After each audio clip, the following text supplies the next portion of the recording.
Ro-ro mega ride 4.0 তাওয়াংয়ের জন্য আমরা মোট 5 জন রোরো মেম্বার 3টে বাইকে 26/4/2025 রাত 3:30 কলকাতা থেকে যাত্রা শুরু করি।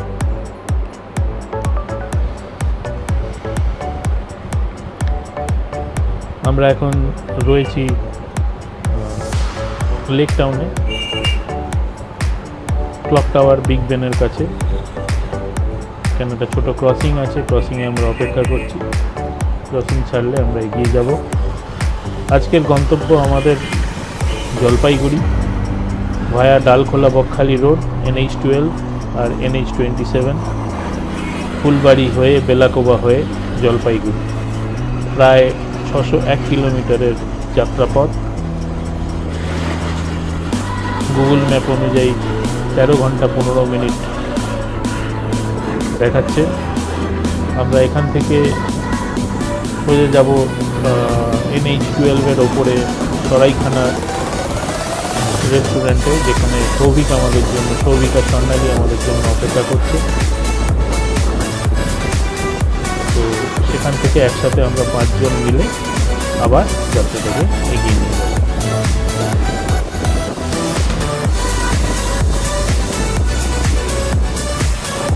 রাত্রেবেলা কলকাতার রাস্তা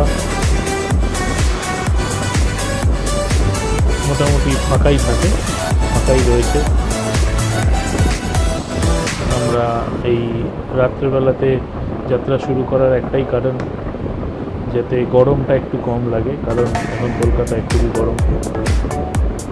তো যতটা রাস্তা আমরা ঠান্ডার মধ্যে কম গরমের মধ্যে এগিয়ে যেতে পারি, সেটা খুব ভালো হয় আমাদের জন্য। তো সেই কারণেই এগিয়ে যাওয়া। আমরা এখন 3 জন যাচ্ছি। আমি, রাখি আমার পিছনে রয়েছে, পিলিয়ন আমার সুপার পিলিয়ন, আর তার পিছনে আছে গুলামদা। আমাদের এই ফরমেশনটা এরকমই থাকবে। আমি লিডে থাকবো, মাঝখানে সৌভিক স্বর্ণালী থাকবে এবং টেলে গুলামদা থাকবে।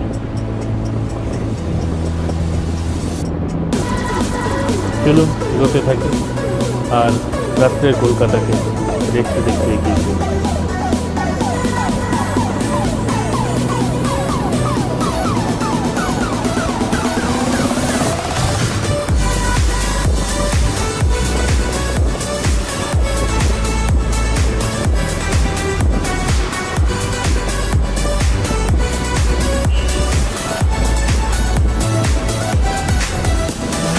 সৌভিক মেসেজ করে জানিয়েছে যে ও অলরেডি বাড়ি থেকে বেরিয়ে পড়েছে, ও রিক্সায় থাকে।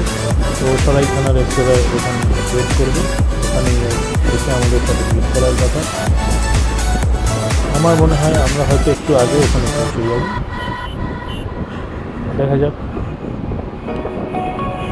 এমনি রাস্তা এখন খালি রয়েছে, বেশ ভালোই লাগছে চালাতে।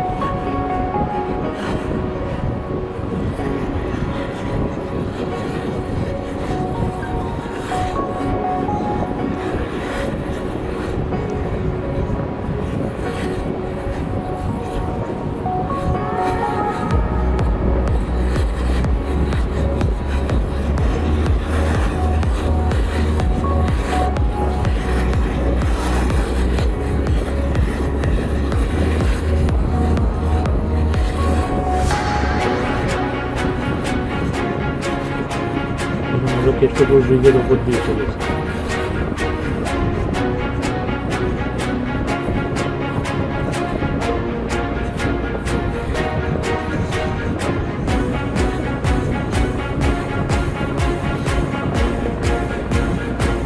আগে এয়ারপোর্ট 2.5 নম্বর গেট হয়ে আমরা কল্যাণী এক্সপ্রেসওয়ের দিকে যাব।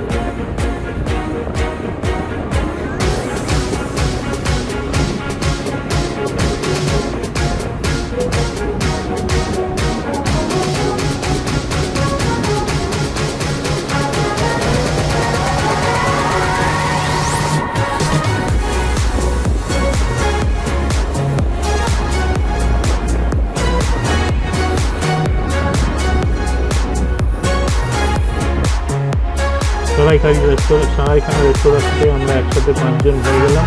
সৌভিক স্বর্ণালী জয়েন করলো, দিয়ে আবার যাত্রা শুরু করে দিয়েছি। জলপাইগুড়ির উদ্দেশ্যে।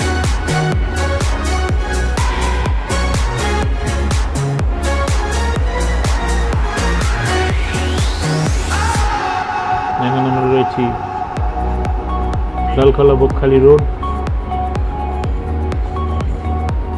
NH12 এর ওপর।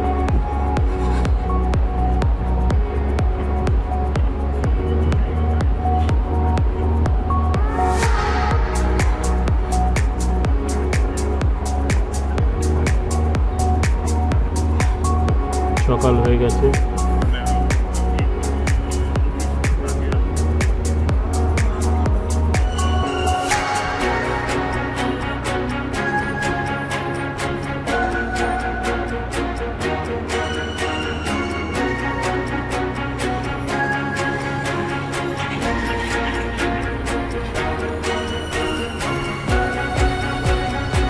সামনে রয়েছে আমাদের একটি toll plaza. Toll plaza cross করে আমরা এগিয়ে যাবো আমাদের গন্তব্যের দিকে।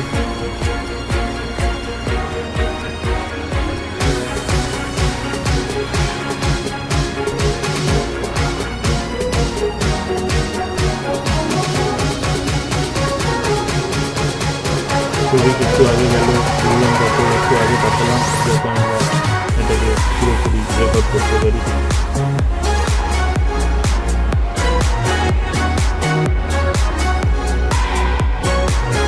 রাস্তা NH12 একদম দারুণ সুন্দর রাস্তা।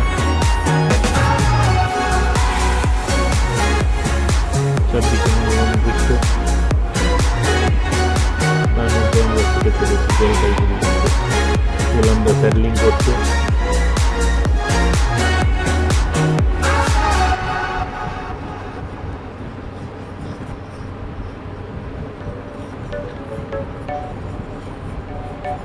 এইভাবে চলতে চলতে আমরা অনেক দূরে গিয়ে গেছি।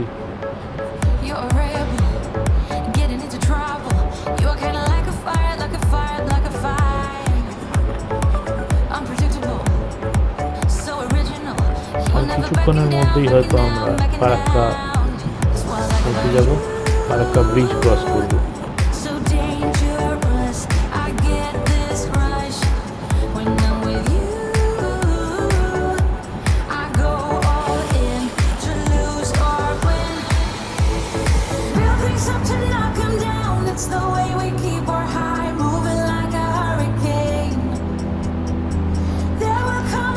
আমরা অলমোস্ট পৌঁছে গেছি ফারাক্কা ব্রিজের সামনে। এবারে আমরা ফারাক্কা ব্রিজে উঠব। প্রায় 300 কিলোমিটার রাইড হয়ে গেল। ফারাক্কা অ্যাকচুয়ালি মিড পয়েন্টে পড়ে।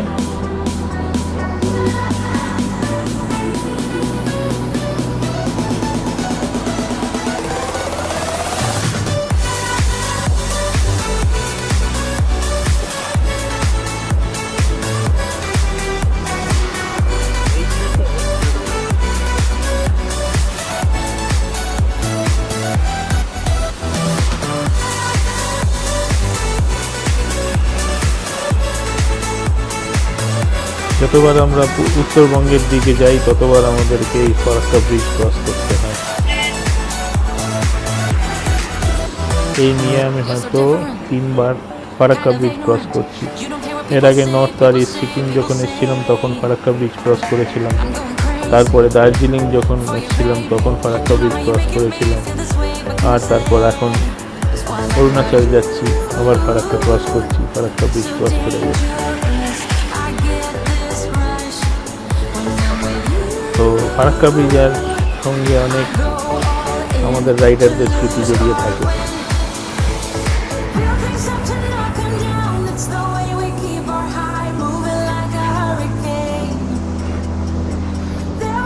যতবার আমরা শিলিগুড়ি রুট দিয়ে যাওয়া আসা করবো ততবার আমাদের ফারাক্কা ব্রিজ ক্রস করতে হবে।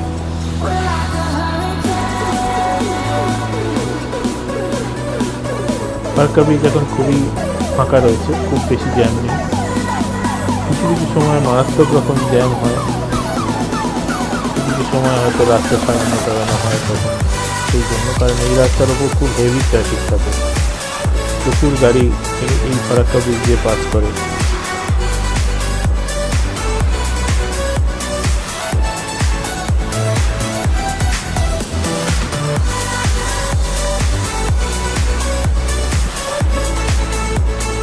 ফারাক্কা ব্রিজ ক্রস করে আমরা আরও এগিয়ে যাব।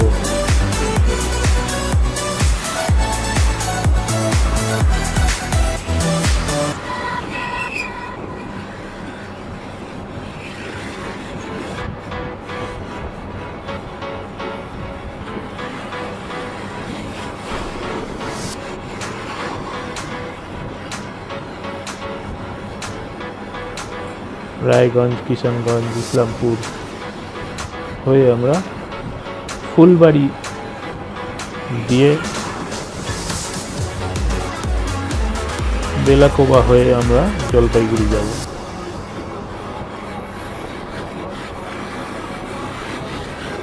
জলপাইগুড়িতে আমরা হোটেল পেইং গেস্টে আজকে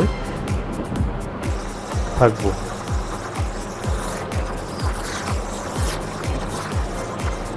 আজকে আমাদের stay hotel paying guest Jalpaiguri.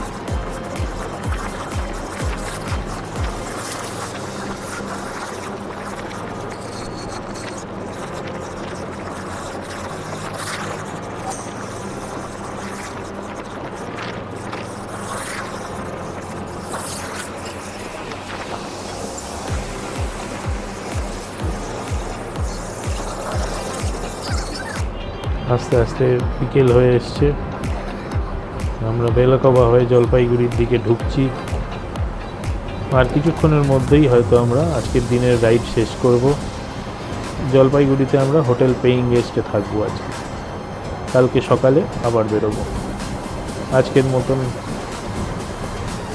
Ride এখানেই শেষ হচ্ছে আমাদের প্রথম দিনের রাইড।